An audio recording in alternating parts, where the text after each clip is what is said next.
Esta semana estuvo marcada por numerosos ataques de Kiev contra el territorio ruso.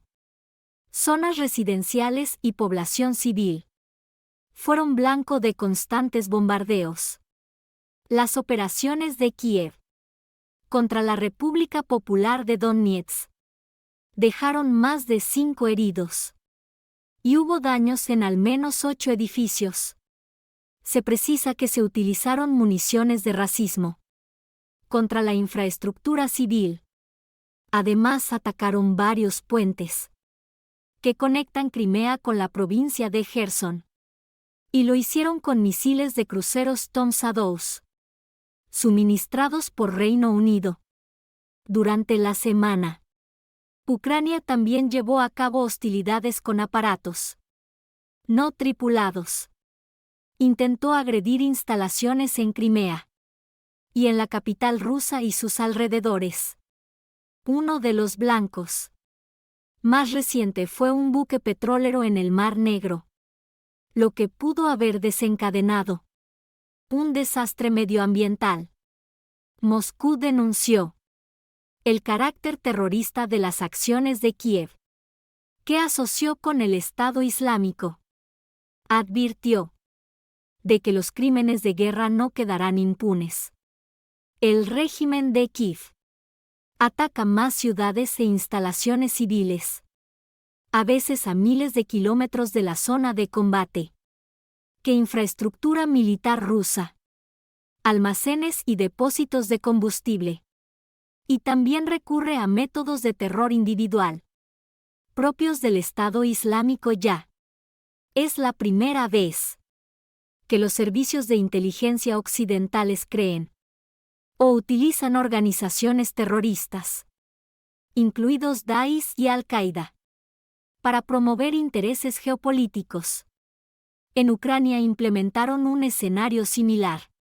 Todo tipo de radicales neonazis supremacistas blancos, apoyados por el excedente colectivo, primero fueron utilizados como ariete para derrocar al gobierno legítimo, y luego se integraron en las Fuerzas Armadas, cuerpos de seguridad de los servicios secretos del país, para promover las tácticas terroristas, a sugerencia de sus tutores. Todo. Ucrania se ha convertido en un gran terrorista suicida, dispuesto a defender los intereses geopolíticos de ultramar hasta el último ucraniano. Al mismo tiempo, los autoproclamados defensores de la democracia y los derechos humanos occidentales, al parecer, viven bajo la ilusión de que, si dejan todo el trabajo sucio a Zelensky y sus cómplices, podrán mantener sus propias manos limpias. No será así. Hemos hablado desde hace tiempo de las evaluaciones del carácter, no solo nazi-fascista, sino también, obviamente, terrorista extremista del régimen de Kiev. Presentamos argumentos. No lo hicimos para un fundamento politológico, sino para entender la metodología de sus acciones. La palabra metodología es muy importante. Lo que forma la base, y la base la forma el extremismo. Desde Moscú prometieron una respuesta a todas las hostilidades. De Kiev, el Ministerio de Defensa informó del éxito de los ataques contra blancos militares en varias provincias de Ucrania, con misiles de alta precisión. Según el balance, desde el inicio de la llamada contraofensiva, Kiev perdió a más de 43.000 efectivos y gran cantidad de equipamiento militar. Se destaca que la cifra no incluye a mercenarios ni a las fuerzas eliminadas en la retaguardia. Este martes también entregaron premios estatales a los tanquistas que repelieron un ataque de Kiev en dirección operativa de Zaporozhye. Una sola tripulación neutralizó 8 vehículos blindados Entre ellos también había de producción occidental.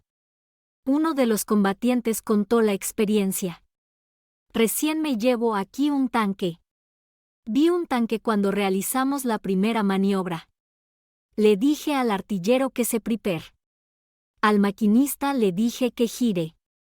Subimos a una colina y con el primer disparo destruimos el objetivo.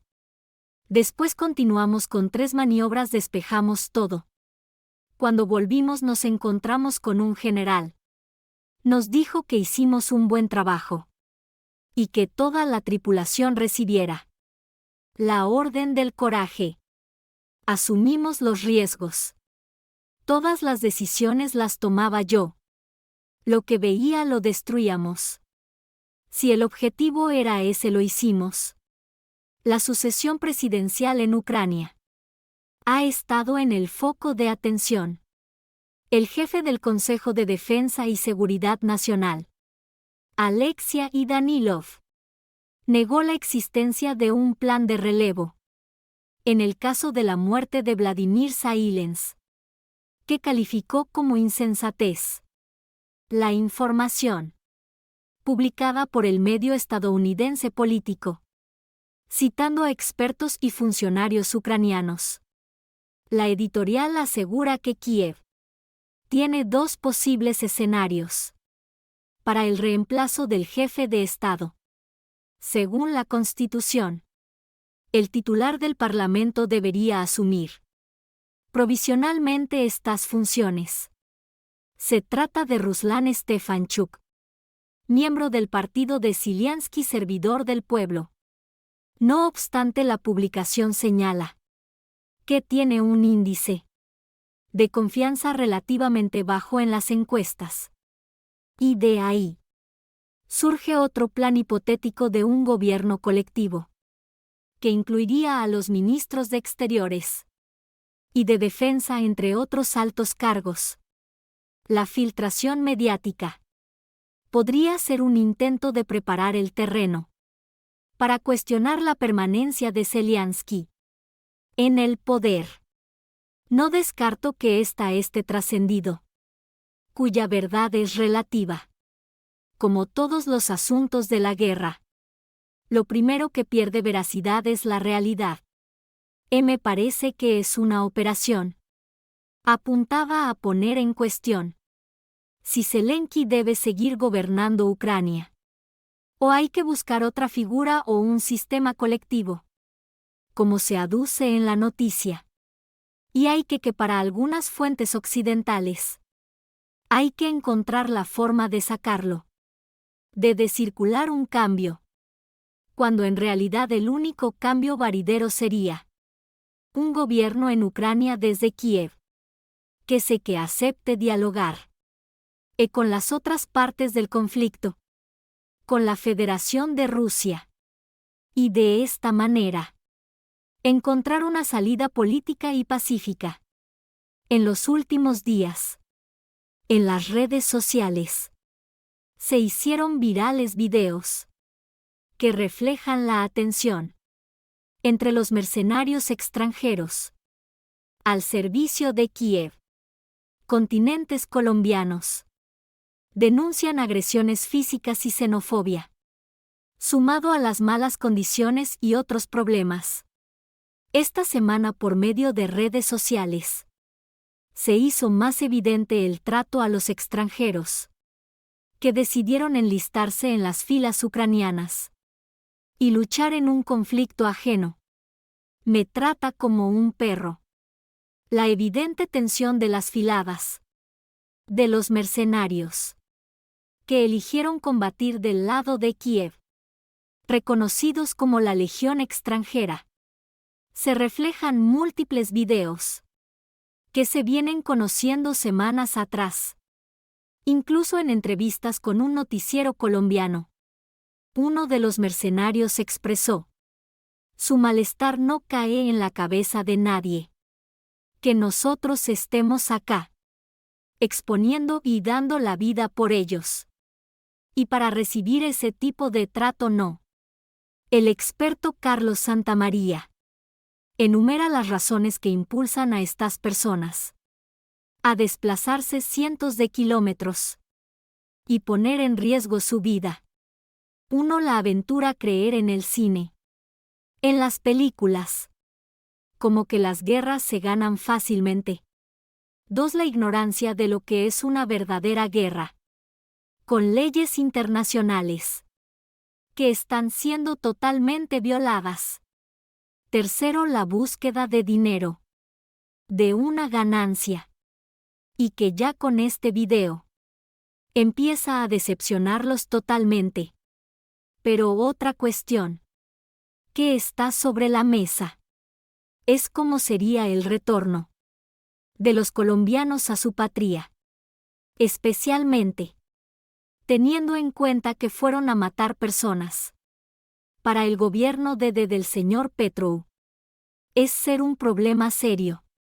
Primero porque de los que vuelvan, que muchos no volverán, otros volverán impedidos, heridos e incapacitados para la vida civil, y otro grupo que tengan más suerte conseguirán volver interna no. Pero gente que ha ido a combatir a matar civiles a otro país extranjero por cuenta de 1/3. Realmente tienen poca cabida en un país. Pero no se trata solo de ciudadanos colombianos. El Ministerio de Defensa de Rusia informó en julio que Kiev identificó las tareas de reclutamiento de mercenarios extranjeros en países de Asia, Oriente Medio y América Latina. En esta última región, sus ojos están puestos en Argentina y Brasil. Todo para camuflar las pérdidas catastróficas de sus propias fuerzas. En Ucrania aún quedan cerca de 2.000 mercenarios procedentes del exterior. Más de 11.000 ya fueron detectados en el territorio desde el inicio del conflicto. Según la defensa rusa, en total alrededor de 5.000 de ellos fueron eliminados durante la operación especial militar. Moscú denuncia que más de 80 países, utilizando incluso sus representaciones diplomáticas, tienen connacionales contratados como mercenarios. En Ucrania, Moscú retiró su disposición de retomar la iniciativa de granos del Mar Negro, que expiró 17 de julio. Si se cumplen todas las condiciones. Desde la Cancillería, criticaron la hipocresía de Estados Unidos y sus aliados. Al respecto cuestionan el planteamiento de que los productos de Rusia sobran en el mercado y destacan que todavía queda mucho camino para erradicar el hambre. En el ministerio, afirman que los países occidentales no alimentan a nadie más que a ellos mismos. Desde la Unión Europea, instan a la comunidad mundial a presionar a Moscú para que vuelva al pacto, sin ofrecer nada a cambio. El jefe de la diplomacia, Joseph Borrell, dijo que con la oferta de granos a precios reducidos, Rusia pretende crear una nueva dependencia en los países más vulnerables. Desde el Kremlin, afirman que el país ha sido y será un proveedor confiable. En la misma línea, se pronunció el representante permanente adjunto de la nación ante la ONU, el presidente Vladimir Putin. Dijo que volver a la iniciativa solo tendría sentido si Occidente cumple sus obligaciones de facilitar la exportación de productos agrícolas rusos. Además dijo que Moscú elabora planes para el envío de cereales rusos, incluso de forma gratuita, mientras desde África solicitan a la ONU intervenir para liberar los fertilizantes rusos que se encuentran bloqueados en puertos europeos. Se precisa que están varadas unas 200.000 t, destinadas a los países de ese continente. El representante permanente alterno de Venezuela ante la ONU, Joaquín Pérez Ahí Estarán, denunció que las sanciones occidentales violan el derecho humano a la alimentación, la promulgación, aplicación e incluso ampliación continua, sistemática e implacable, de medidas coercitivas unilaterales. Estas medidas crueles, inhumanas y carentes de fundamento jurídico, en el ámbito de los propósitos y principios de la Carta de las Naciones Unidas, constituyen una afrenta, entre otros, al derecho a la alimentación y al desarrollo. Pretenden claramente, entre otras cosas, privar a poblaciones enteras de sus propios medios de subsistencia, en flagrante violación de las normas más elementales del derecho internacional. Donald Trump anuncia que pedirá cambiar de magistrado y trasladar el juicio por el asalto al Capitolio fuera de la capital. A través de sus redes sociales, el exmandatario asegura que no podrá tener un proceso justo con la jueza asignada para el caso. El pasado jueves, el magnate viajó a Washington y se declaró inocente de los 4 cargos que se le imputan.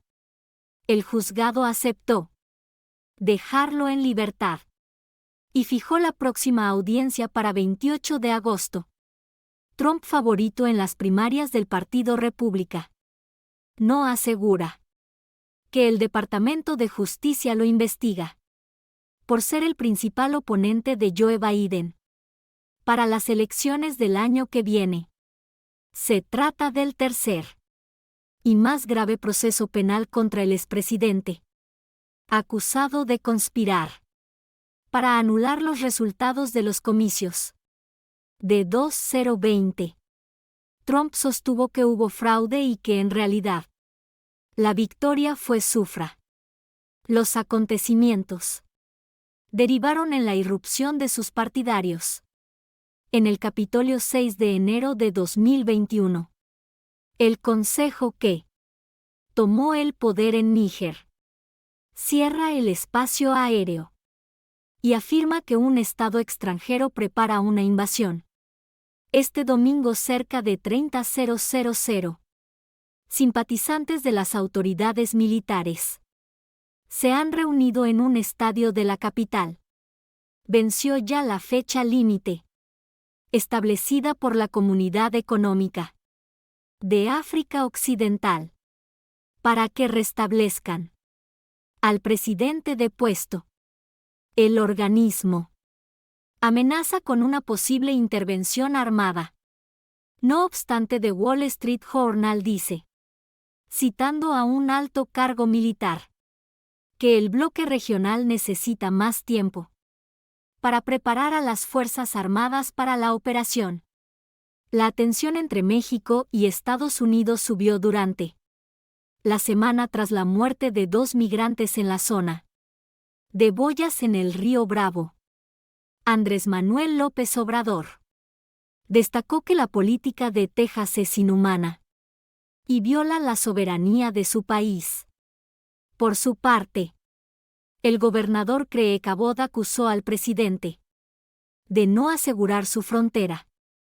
En Nueva York, aparecieron imágenes de decenas de indocumentados durmiendo en las calles mientras esperan los procesos burocráticos. Pese a que el Pentágono anunció su decisión de retirar de la frontera con México a más de unos 000 soldados que fueron instalados ante el fin del Título 42. Los maltratos e intentos de frenar la llegada de migrantes continúa. Ejemplo de ello son las enormes boyas instaladas en el Río Bravo por instrucción del gobernador tejano Gregebet a raíz de estas medidas. Lo que ha sucedido es que la mayor parte, los migrantes, se han ido hacia el suroeste de los Estados Unidos. Es decir, por la frontera de Ciudad Juárez, El Paso, el desierto de Arizona, el Valle de Imperial y la frontera entre Tijuana y San Diego. Es decir, se ha dado un reflujo, en la medida en que se ha fortalecido ese tipo de políticas. Es decir, que pese a las medidas restrictivas, los migrantes no dejan de intentarlo. Prueba de ello es la cifra récord que se registró en la selva del Darién, la cual conecta a Centro y Sudamérica, y por donde los primeros 7 meses de este 2023 cruzaron más de 248.000 migrantes, cuyo objetivo es en su enorme mayoría llegar a los Estados Unidos. Ante esta ola migrante, las boyas con espinas flotan en el río Bravo. Esta semana 2 migrantes murieron. El primero quedó atrapado entre el alambrado de dichas boyas. El segundo quedó flotando en la zona de Eagle Pass, es decir, donde los lobos fueron colocados. Ante ello, el presidente López Obrador aseguró que México ya está demandando que esta barrera sea eliminada. No debería él de actuar así. Que este es inhumano. Que no se trata así a ninguna persona. No debe de tratarse así a nadie. Que eso no es de gente buena. Y que solo siendo buenos podemos ser felices. La Cancillería mexicana fijó postura y reiteró en un comunicado que estas boyas eran una violación a la soberanía. Agregó que estas políticas estatales iban sentido opuesto a la estrecha colaboración entre gobiernos federales. Mientras tanto y al mismo tiempo, en las calles de Manhattan, decenas de migrantes dormían en las calles, a las afueras del icónico Hotel Roosevelt, esperando una respuesta, un trato digno y humanitario. La manera como lo están recibiendo en el país y en la ciudad de Nueva York es sumamente caótica, desorganizada. Es criminal, porque va en contra de las leyes internacionales que acaparan y protegen a los vacilados y a los refugiados. Y racista pues. Y discriminatoria. ¿Por qué? Porque hace poco vimos cómo trataron a los ucranianos. Con todo respeto. Muy queridos, pero los trataban mucho mejor. Pero como somos latinos y somos ciudadanos del hemisferio sur, no la mayoría del mundo. Entonces no reja flotante con bolas. Con púas no y espinas. Así los tratan así nos tratan a nosotros. Por su parte, el gobierno estatal de Texas dio respuesta al mandatario mexicano, expresando que su gobierno estaba equivocado y que las muertes de los migrantes en el río Bravo, cerca de las boyas, se debían a las imprudentes políticas de fronteras abiertas de López Obrador. Agregó que si de verdad le preocupaba la vida humana, haría su trabajo y aseguraría la frontera. Una franca lavada de manos. El mandatario mexicano arremetió contra Abbott, asegurando que era imposible debatir con quien no tiene conocimiento de la condición humana, quien no sabe el motivo de la migración, y quien, aunque lo sepa, no le importa. Culminó asegurando que el gobierno de Abbott actúa de forma inhumana e inmoral. Migrantes muriendo en el río Bravo y enfrentándose a unas boyas gigantes colocadas para impedir su paso a toda costa. Del otro lado de la frontera, hombres y mujeres, durmiendo en el piso de las lujosas calles de Manhattan y esperando ser tratados con dignidad. Sin lograrlo, esa es la dura realidad de aquellos que ven en Estados Unidos al país de las oportunidades. 3 de agosto. Entró en vigor el cese del fuego bilateral entre el gobierno colombiano y el Ejército de Liberación Nacional. En el acto oficial participaron comandantes del ELN y el presidente Gustavo Petro, que calificó los acuerdos como revolucionarios. Por su parte, el jefe de la delegación de la guerrilla subrayó que para lograr la paz hace falta acabar con el viejo orden, cuya esencia es perseguir y exterminar. En vísperas del evento, el pasado miércoles, se instaló el Comité Nacional de Participación. El ente pretende garantizar la implicación de la ciudadanía en las negociaciones y analizar propuestas sobre el proceso de paz. En la ceremonia participaron 30 organizaciones sociales, gremiales y de derechos humanos, entre otras.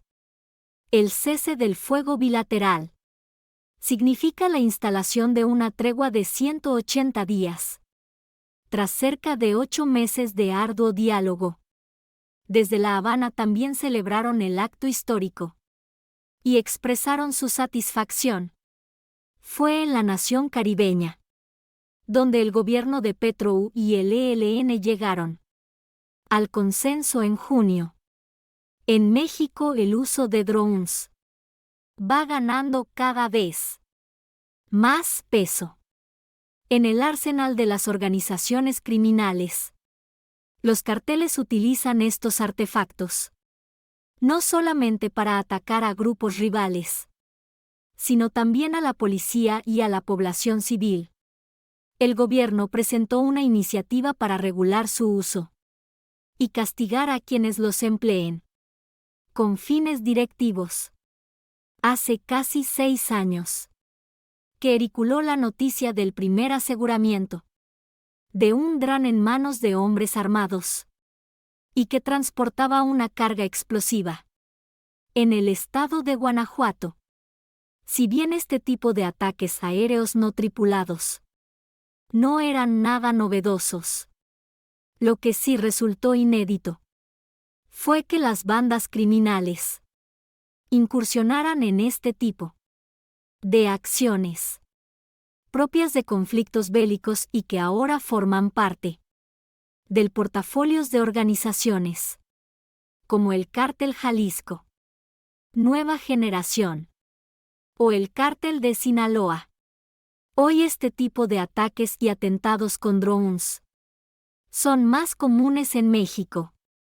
Basta con voltear a ver los bombardeos no tripulados más recientes, acontecidos en los estados de Michoacán y Guerrero.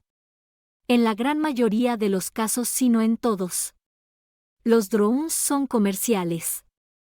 No son drones de uso militar, fabricados ni local ni localmente ni en el extranjero.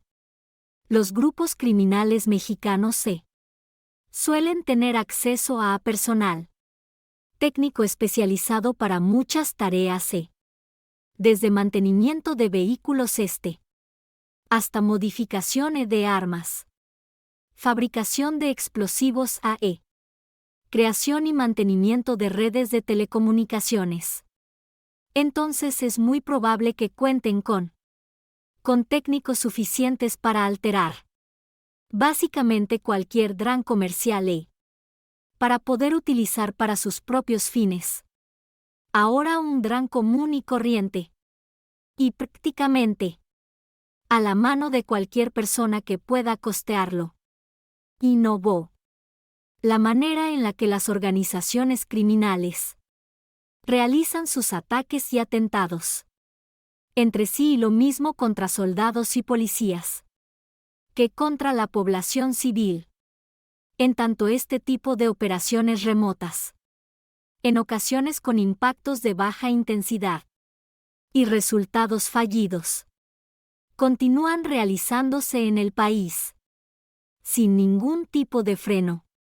Realmente son difíciles de detener por su tamaño. Es complicado muchas veces detectarlos hasta que ya están bastante cerca. Hay en el mercado distintas armas, por decirlo de algún modo. Herramientas con distintos mecanismos normalmente funcionan causando interferencia entre los controles. Estos grupos no cuentan con radares en general o sistemas de defensa antiaéreo. Entonces es difícil de defenderse de los drones. Entonces, eso también pasa con las autoridades mexicanas.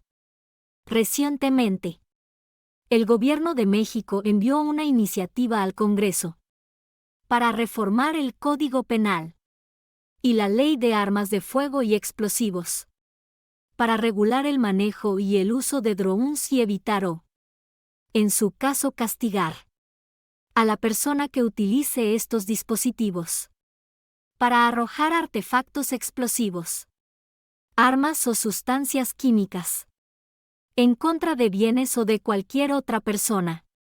Una condena que podría ascender hasta los 30 años de cárcel, cuando el objetivo sean las Fuerzas Armadas o la policía. No te preocupes.